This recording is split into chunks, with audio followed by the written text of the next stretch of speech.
자, 20장입니다. 저하고 함께 눈이 성경 말씀을 함께 따라가면서 묵상을 하겠습니다.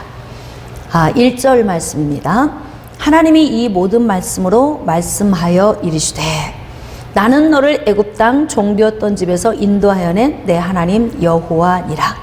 너는 나 외에는 다른 신들을 내게 두지 말라. 자, 여기서부터는 17절까지 10계명을 주십니다. 10계명. 여러분, 하나님께서 가장 먼저 주신 이 말씀이 뭐냐면요, 10계명이에요. 이제 10계명 가운데에서도 두 개로 좀 나눌 수가 있는데, 하나님이 주신 이 10계명이 1계명에서 4계명까지, 5계명에서 10계명까지로 분류할 수 있어요. 자, 위는 하나님에 대한, 5계명에서 10계명까지는 사람에 대한, 1계명에서 4계명까지는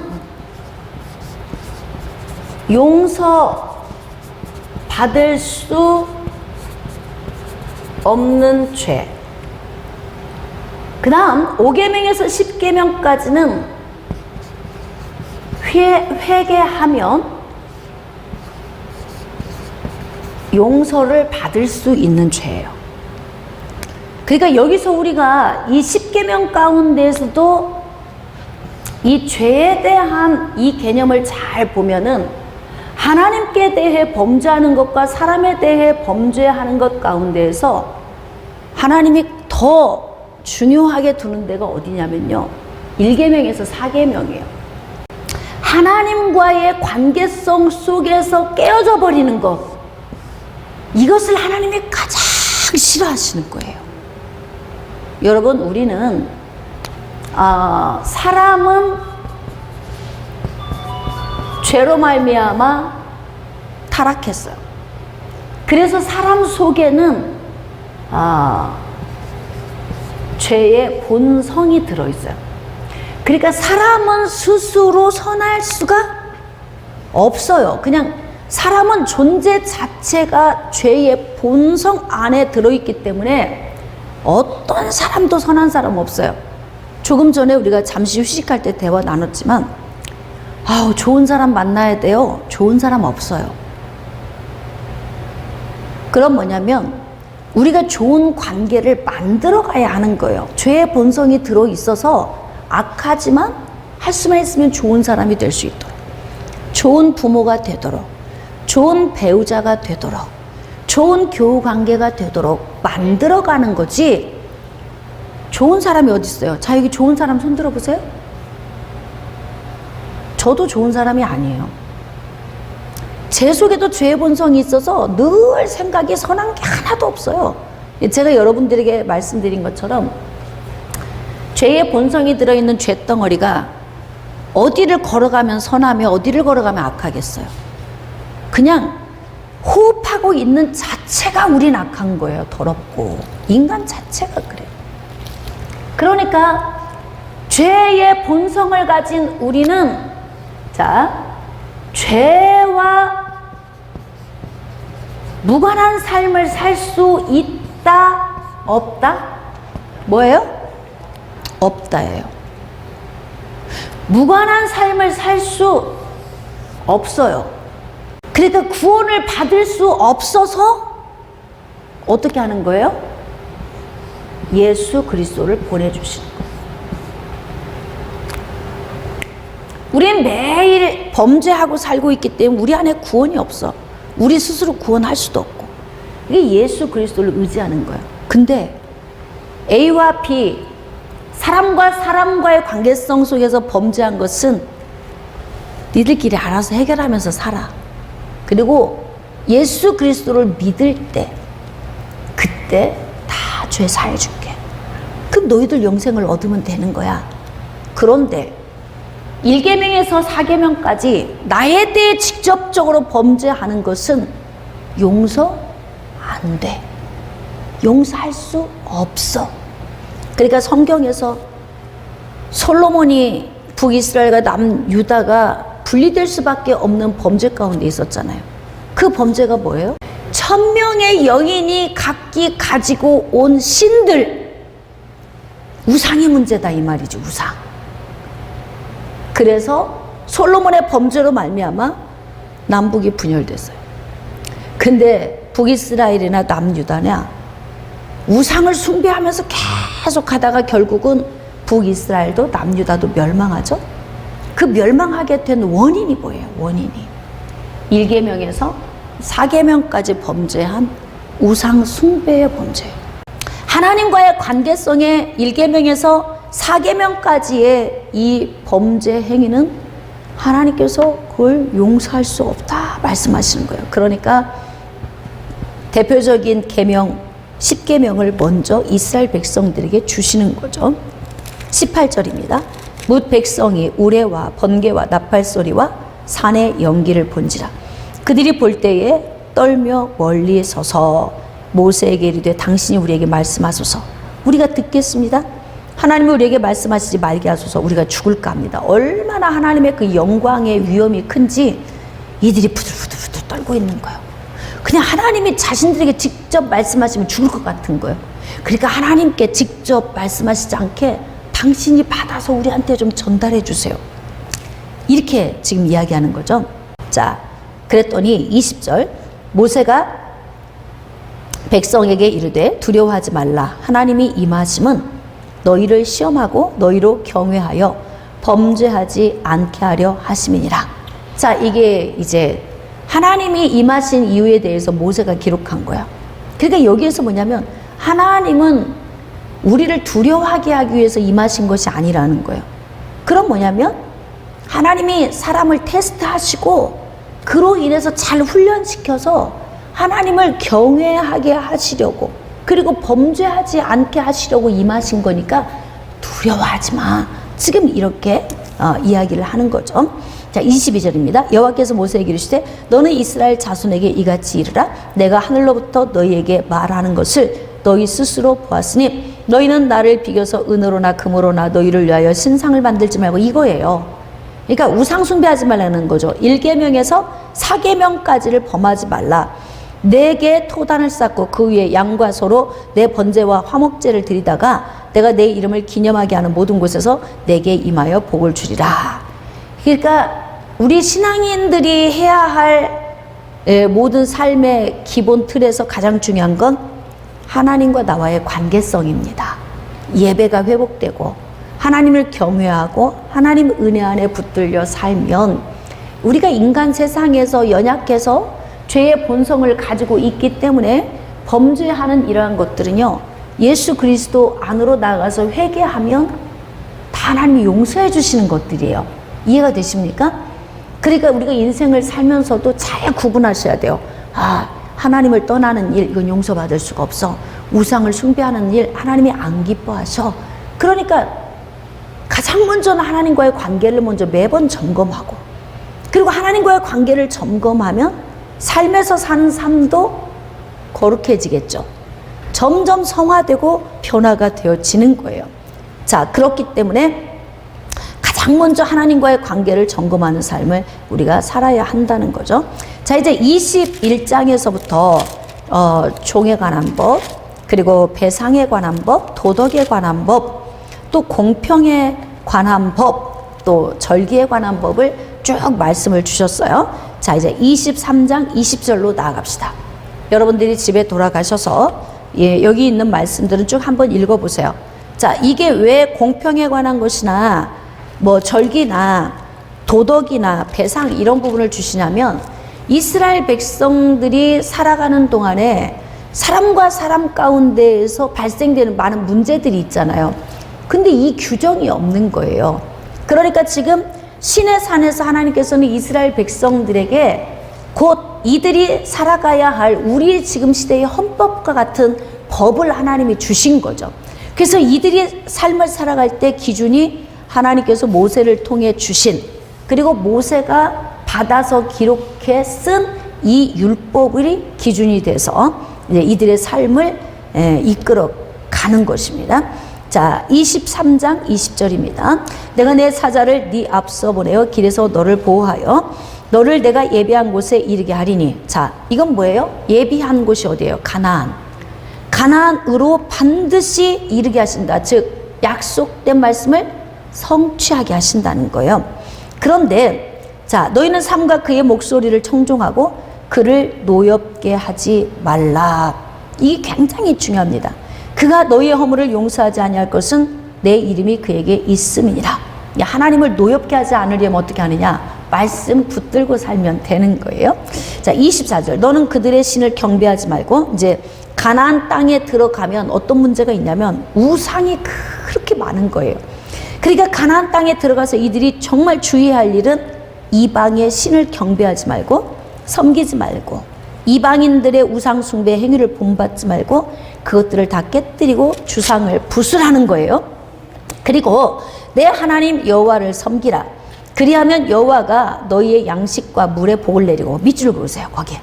자, 영적으로 하나님과의 관계가 잘 형성이 되고 교통이 이루어지면 당연히 삶 속에 잘 되는 복이 임한다는 거예요. 근데 여기 양식과 물에 복을 내리고, 이게 바로 뭡니까? 육신에 내리는 복이에요.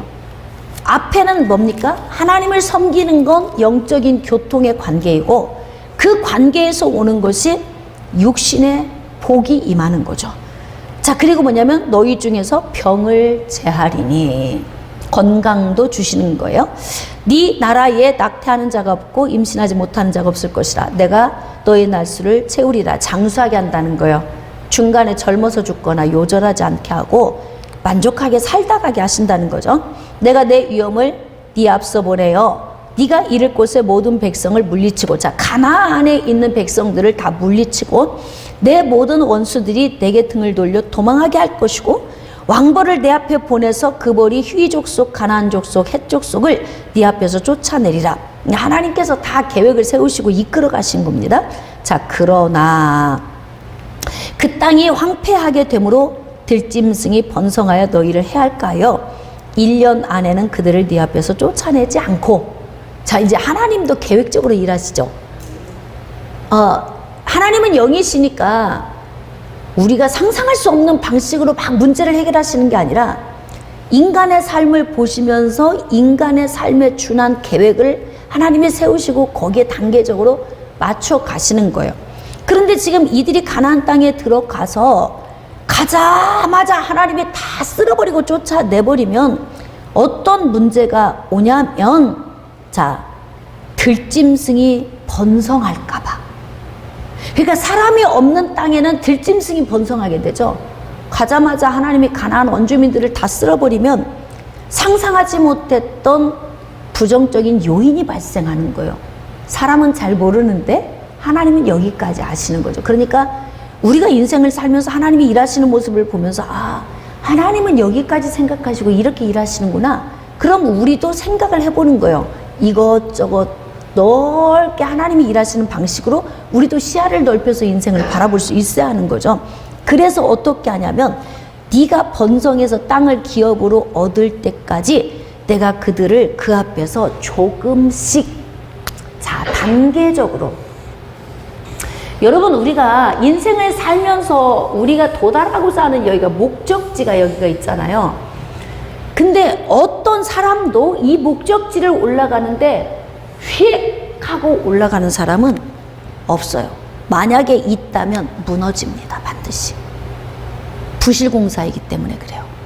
근데 대부분 어떻게 하냐면 여기서 이렇게 우리가 보면은 여기는 수고와 노력이에요. 여기는 때예요. 시간. 반드시 우리가 뭔가 목적을 달성하고 성취하기 위해서는 이 두 가지 요인이 필요한데, 이 요인 중에 반드시 필요한 건 뭐냐면 수고와 노력이 꼭 따라줘야 돼. 그러니까 가나안에 들어가면 가나안에 있는 원주민들과 계속 전쟁을 치러서 그들을 멸절시켜야 하는 숙제가 있어요. 근데 이것이 들어가자마자 한꺼번에 멸절돼서 여기로 훅 하고 올라가는 것이 아니라 단계적으로 한 단계 올라가고 또 올라가고 이렇게 올라가는 거예요. 하나씩 멸절을 시키는 거죠. 이렇게 가면서, 그러면서 어떻게 하느냐, 시간이 그러면서 흘러가는 거예요. 요렇게 시간이 요렇게 흘러가는 거죠. 그러니까 내가 어떤 목표를 세워놓고 간다면요, 반드시 뭐냐면 나의 노력과 함께 시간이 필요해요. 어떤 일도 매 순간 하루아침에 뒤집어지는 일은 없어요. 그러니까 여러분들이 인생 살면서 주의해야 할 것이 급출세, 급성공, 급부자, 거짓말입니다. 절대 내 인생에 이런 일은 안 옵니다. 출세를 하려면요, 단계적으로 가는 거죠. 말단 직원에서부터 20년, 30년 한 회사에서 오래 가야 그래도 뭐 사장 자리까지는 한번 올라가 볼 수 있는 거지. 이 직장 저 직장 이직 다니면서 어떻게 사장 올라가요? 반드시 시간이 필요하죠. 장사를 시작하고 사업을 시작해도 이게 시간이 지나야 돈이 모아지는 거지. 근데 목사님, 시간이 지났는데도 돈이 안 모아져요. 저축을 안 하든지 관리를 잘못했든지 투자를 잘못했든지 아니면 일을 열심히 안 했든지 머리를 써서 잘 제대로 적용을 안 했든지 뭔가 문제가 있으니까 안 됐던 거죠. 이해가 되십니까? 그러니까 하나님께서 가나안에 들어가서 이스라엘 백성들이 가나안 땅을 정복함에 있어서도 반드시 너희들이 가서 가나안 족속, 헷 족속, 브리스 족속, 길가스 족속 뭐 이렇게 7 족속을 다 너희들이 하나씩 멸절할 때에 한꺼번에 하지 마. 급 정복 안 돼. 그거 너희들에게 오히려 마이너스야. 왜? 그 땅에 있는 사람 다 쓸어버리고 너희들 한 200여만 명이 가서 뿌려놔야, 그쵸? 여기저기 하나 뿌려놓은 것 같은데, 그러면 그 빈 자리에는 이렇게 험한 짐승들이 막 순간적으로 번성을 해서 오히려 마이너스 요인이 될 수 있다. 그런 거예요. 그러니까 하나님은 이렇게 섬세하시다니까. 우리 인간들이 살아가는 날 동안에 A 하면 B의 문제가 오고 B 하면 C의 문제가 오고 이걸 하나님은 다 알고 계시니까 거기에 준한 계획을 다 하나님이 이렇게 말씀해 주시는 거예요. 그러니까 이 말씀을 잘 듣고 이 말씀대로 적용을 해야 돼요. 그래서 어떻게 하느냐, 1년 안에는 쫓아내지 않고, 이게 하나님의 계획이죠. 네가 번성하여 그 땅을 기업으로 얻을 때까지, 때죠. 시간이 반드시 필요해요. 여러분이 잘 되기 위해서는 인내하고 기다려야 됩니다. 내가 그들을 네 앞에서 어떻게 하냐, 조금씩 쫓아내리라. 응? 조금씩 쫓아내리라. 이게 아주 중요합니다. 자, 31절입니다. 내가 내 경계를 홍해에서부터 블레셋 바다까지, 광야에서부터 강까지 정하고 그 땅의 주민을 내 손에 넘기리니 네가 그들을 내 앞에서 쫓아낼 것이라. 그러나 급히 먹지 말라. 때가 있다. 다 지금 가르쳐 주시죠. 이제 진짜 중요한 말씀이 있어요. 32절. 너는 그들과 그들의 신들과 언약하지 말라. 주의할 점. 응? 그러니까 가나안 땅에 가면 그들이 멸망할 수밖에 없는 요인을 가지고 있는데, 그 요인이 바로 뭐냐면요, 우상이 난무한 땅이에요. 그리고 여러분들이 잘 묵상해 보면 가나안이라고 하는 이 땅에 누가 정착하고 살았어요? 여기에 가나안 이 땅에 함의 후예들이 여기에서 저주받았죠. 노아의 아들 가운데 저주받은 함의 후예들이 여기 살았어요. 이 저주라고 하는 것은 하나님과의 이탈이야, 이탈. 분리된 거예요, 분리된. 그러니까 분리된 상태에 있으니까 죄가 얼마나 급속도로 관영을 했겠어요? 그러니까 노아가 아라랏산에 노아가 머무르고, 자, 여기에서 셈과 함과 야벳이 번성에 갈 때에 저주받은 함의 후예가 여기와 정착하면서 하나님과 이탈되었기 때문에 가장 죄가 가장 먼저 차오른 지역이 여기예요. 그러니까 들어가기 전에 하나님께서 계속 말씀하시는 거예요.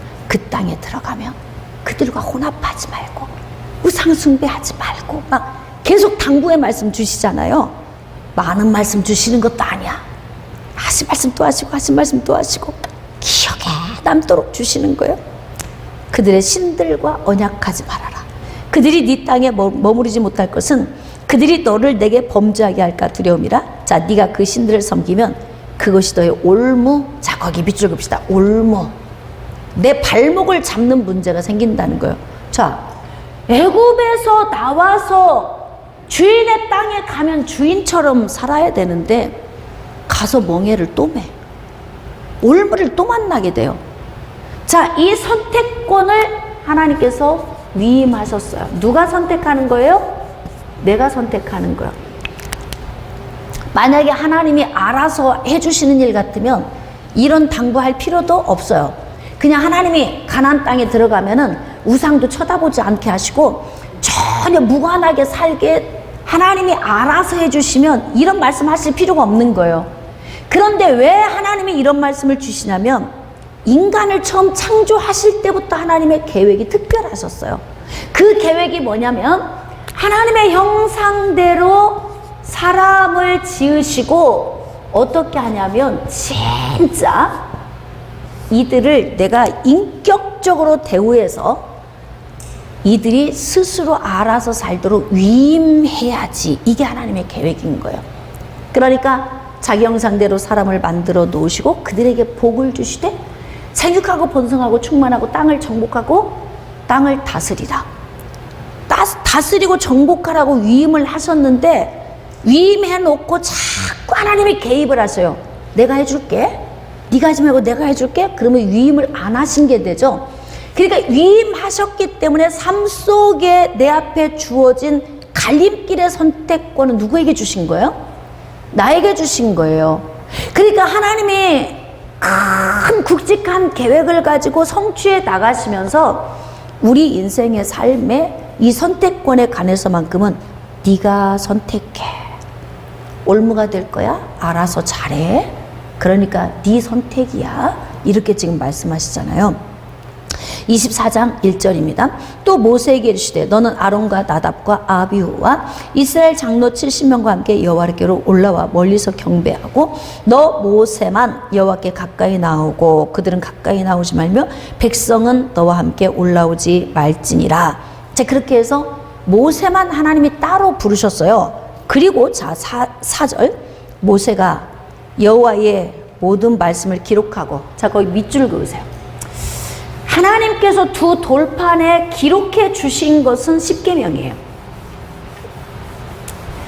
10계명이고 우리가 나중에 레위기서 말씀이나 출애굽기에 있는 아까 뭐 배상에 관한 법, 종에 관한 법, 기타 뭐 도덕법 이런 거 있잖아요. 다 이것은 모세가 기록을 한 거예요. 기록.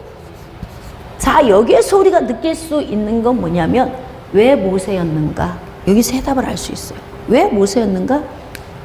그 시대에 여러분 지금 이스라엘 백성들이 출애굽해서 나온 이 시기는요 지금으로부터 3,500여 년 전 이야기예요. 이게 지금으로부터 그러면 3,500여 년 전뿐만 아니라 불과 우리는 7, 80년 전만 해도요 진짜 글 아는 사람 많지 않았어요. 우리나라에도. 아주 뭐 사대부 집안, 예? 그런 집안의 자제들이나 공부했지 대부분은 글 몰라도 불편하지 않았어요. 그냥 일해서 농사 지어서 그냥 먹고 사는데 하나도 안 불편했다고요. 그런데 3,500여 년 전에 몇 명이나 글을 알까? 그것도 애굽에 가서 종살이하고 있는 이스라엘 백성들에게 아무도 글 몰라. 매일 짚을 주워다가 흙과 이겨서 벽돌 만들어서 노역만 하고 가서 주인들 섬기고 공개하고 일만 하면 됐으니까요. 공부를 할 필요도 없거니와 별로 필요성도 없었어요. 그런데 왜 하나님께서 모세를 바로의 공주의 아들이 되도록 인도하셨는가? 그게 바로 뭐냐면 준비시키셨다. 하나님 나라 일은 누가 하신다? 하나님이 하신다. 하나님, 제가 없으면요 하나님 나라 손해예요? 천만의 말씀. 무슨 하나님이 그렇게 무능력하신 분이십니까? 내가 하나면 할 사람이 없어서 못 하나요?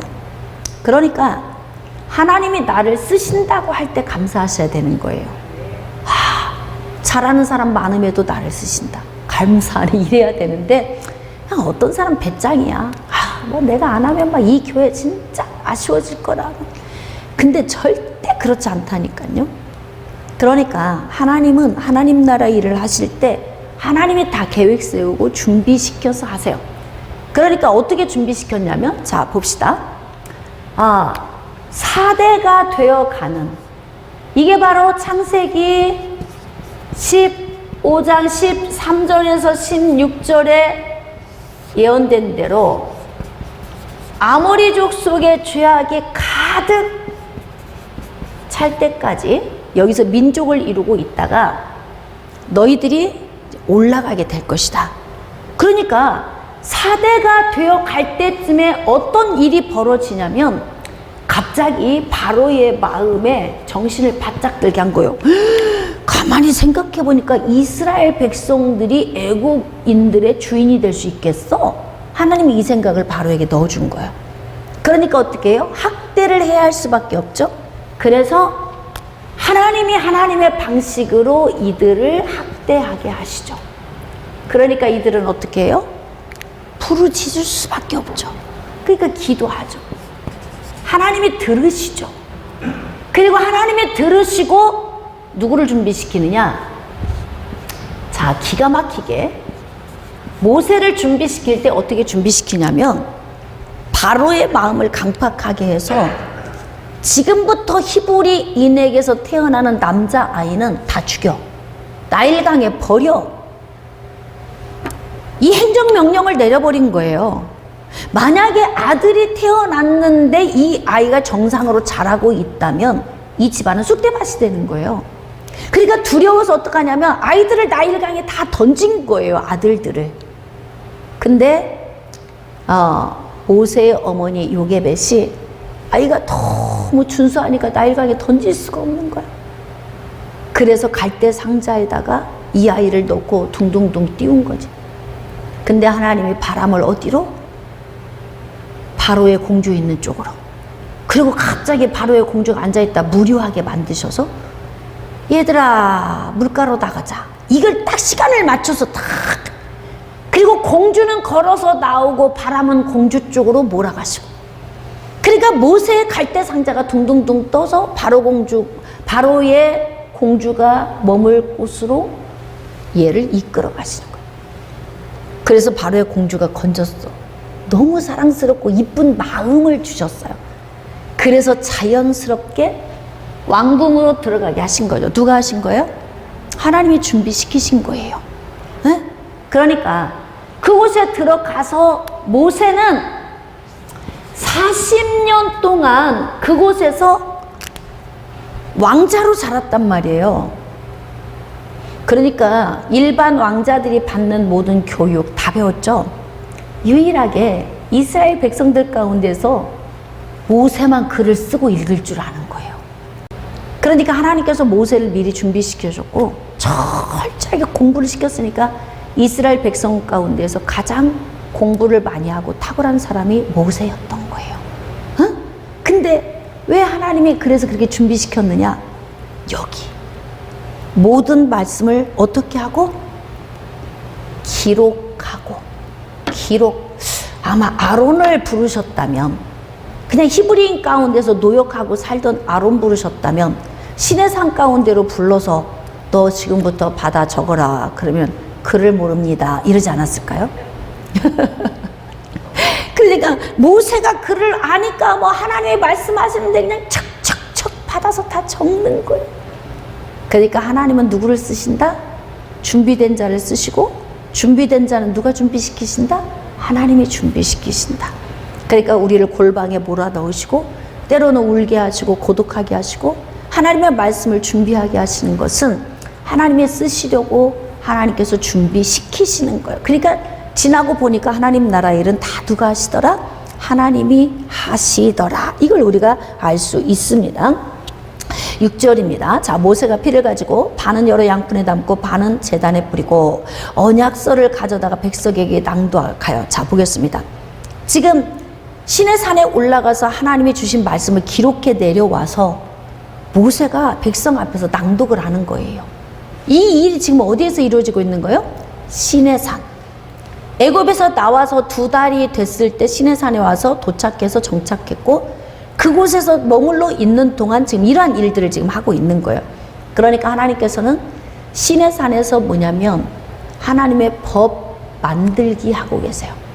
여러분, 하나님의 나라를 세우실 때에 여기에 필요한 요인들이 있잖아요. 하나님의 나라, 주권, 백성, 국민, 영토. 근데 주권과 국민, 영토, 하나님의 주권자가 되시고 하나님의 백성들과 이 영토에서 하나님의 통치하고 다스리시려면 뭐가 필요하냐면 기준이 필요한 거예요. 우리나라처럼 법치국가. 이 법치주의가 무너지는 것을 막아야 하는 일이 국민들이 해야 할 일이에요. 이 법이 무너지면 무법천지가 되는 거죠. 그런 것처럼 하나님의 나라도 법이 기준이 되어서 이 나라가 움직여져야 하니까 하나님께서 지금 시내 산에서 법 만들기, 법 세우기. 그러니까 하나님의 나라를 비로소 여기에서 확고하게 세워가고 있는 거예요. 법이 없는 나라가 나라인가? 예? 나라가 세워지면 제일 먼저 함께 세워지는 게 뭐예요? 법입니다. 법. 그러니까 이제 여기에서 비로소 그동안에는 워밍업이었어요. 4대 만에 애굽으로 내려가서 이스라엘 백성들을 준비시켰고요. 비로소 예수 그리스도가 오시는 가나안 땅, 그 땅을 설정해 놓으시고 이들을 가나안 땅으로 들여보내기 전에 하나님의 나라를 여기서 확고하게 세우기 위해서 법을 세우시는 거야. 그때 이제 모세가 받아서 기록했고 그 기록한 것을 가져가서 백성들에게 낭독해서 어떻게 했다? 듣게 했다. 듣게 했다. 이게 듣는 게 아주 중요합니다. 그들이 이르되 여호와의 모든 말씀을 우리가 준행하리이다. 밑줄 그으세요. 이거 오래 가야 된다 그랬죠. 응? 결단하고 각오했으면 끝까지 가야 돼요. 그런데 과연 이스라엘 백성들이 지금 언약서를 가져다가 낭독을 했는데 들은 이들이 과연 모든 말씀을 준행할까요? 이들의 삶을 우리가 이제 지켜보면 알 수 있어요. 그래서 모세가 피를 가지고 백성에게 뿌리고, 자, 여호와께서 이 모든 말씀에 대하여 너희와 세우신 언약의 피니라. 자, 이 언약의 피를 세우심에 있어서 하나님이 주셨던 게 뭐예요? 말씀.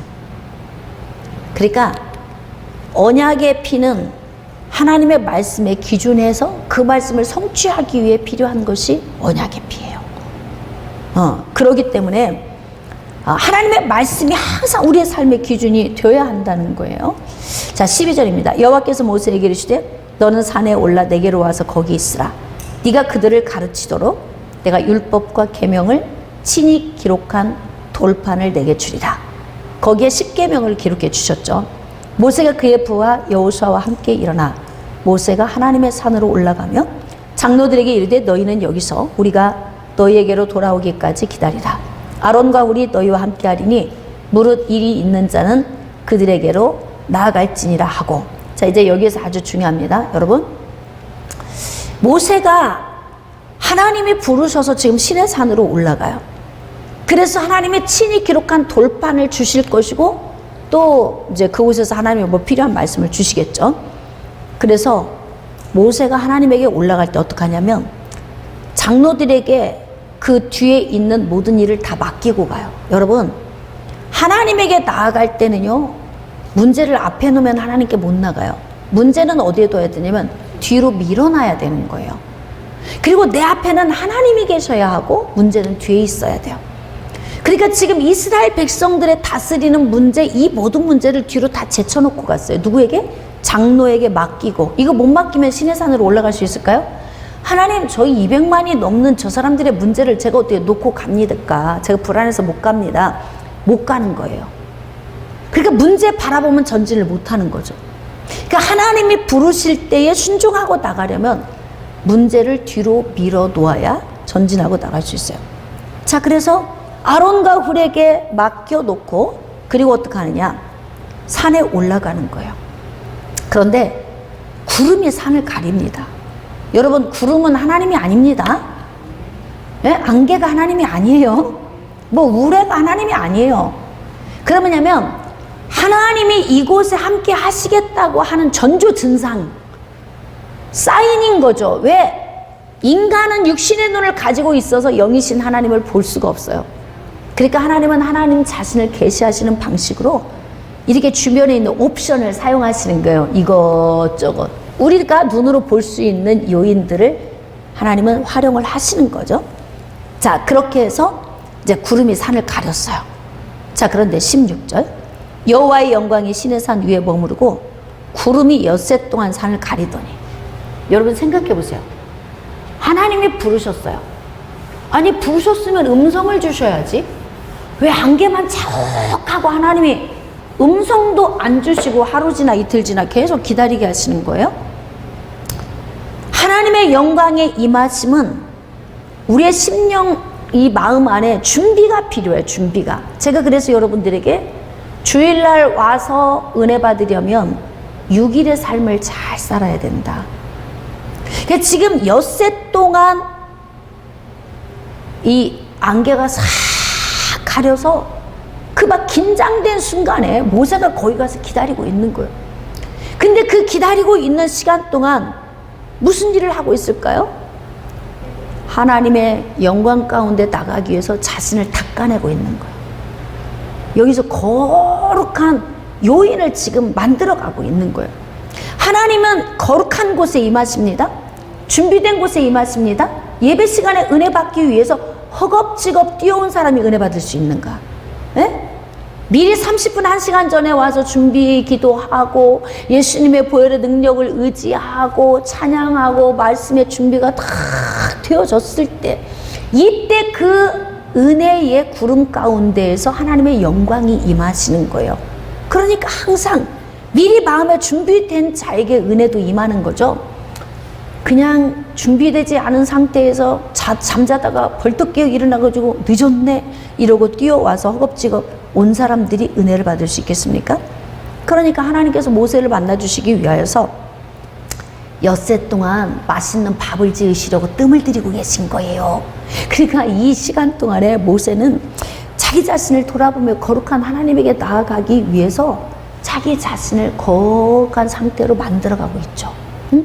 그러니까 하나님의 그 구름 가운데 가서 하나님의 영광 가운데 나아가기 위해서 애절하고 처절한 마음으로 간절함으로 하나님을 기다리는 거예요. 자, 7째 날에 여호와께서 구름 가운데에서 모세를 부르시니라. 비로소 모세가 하나님의 영광 가운데 나올 준비가 된 거죠. 그러니까 이 시간 동안에 아마 모세는 자기가 태어나는 순간부터 엄마한테 얘기 들었겠죠. 형제간들에게 자랐을 때 갈대상자 사건, 바로의 공주의 아들로 살게 된 것, 거기에서 애굽인 쳐서 죽이고 도망 나온 것, 미디안 땅에 가서 제사장의 딸 시보라와 결혼하고 아들 둘 낳은 것 쭉 돌이키면서 어쩌다가 내가 하나님의 손에 붙들려서 바로 앞에서 10가지 이적을 행하고 이들을 이끌어다 올 수 있었는가까지 쭉 인생의 삶을 엿새 동안 얼마나 자기 자신을 돌아보면서 때로는 자기 자신의 부족함을 회개하고, 예? 때로는 주님의 은혜에 감사하기도 하고 그러면서 그 시간을 보냈는데 어느 순간에 하나님이 모세에게 임하셨습니다. 자, 산 위에 여호와의 영광이 이스라엘 자손의 눈에 맹렬한 불같이 보였고 모세는 구름 속으로 들어가서 산 위에 올랐으며 모세가 40일 40야를 산에 있으니라. 그러니까 40일 40야를 먹지도 마시지도 않고 하나님의 은혜 안에 있으니까 내려왔는데 사람들이 모세 얼굴을 볼 수가 없어요. 얼마나 그 영광의 빛이 찬란한지 볼 수가 없었던 거예요. 그러니까 하나님의 은혜 안으로 깊이 나아가 있으면 이렇게 40주 40야가 긴지도 모르고 배고픈 줄도 모르고 하나님의 영광이 붙들고 있으니까 이제 사명자로서 이렇게 준비가 다 되는 거 아니겠습니까? 자, 이러한 은혜 사모하시면 아멘. 이러한 은혜를 여러분이 받기를 원하시면 6일의 삶을 잘 사셔야 돼요. 예배 전에도 미리 와서 준비하시고 미리 기도하고 찬양하고 하나님의 은혜를 사모하면 그 엿새가 지나면 7일째 되는 때에 하나님의 영광이 임하시는 것처럼 예배 시간에 하나님의 말씀을 받고 기도할 때에 하나님의 영광이 우리 가운데 임하셔서 우리를 더 깊은 은혜의 자리로 이끌어 가십니다.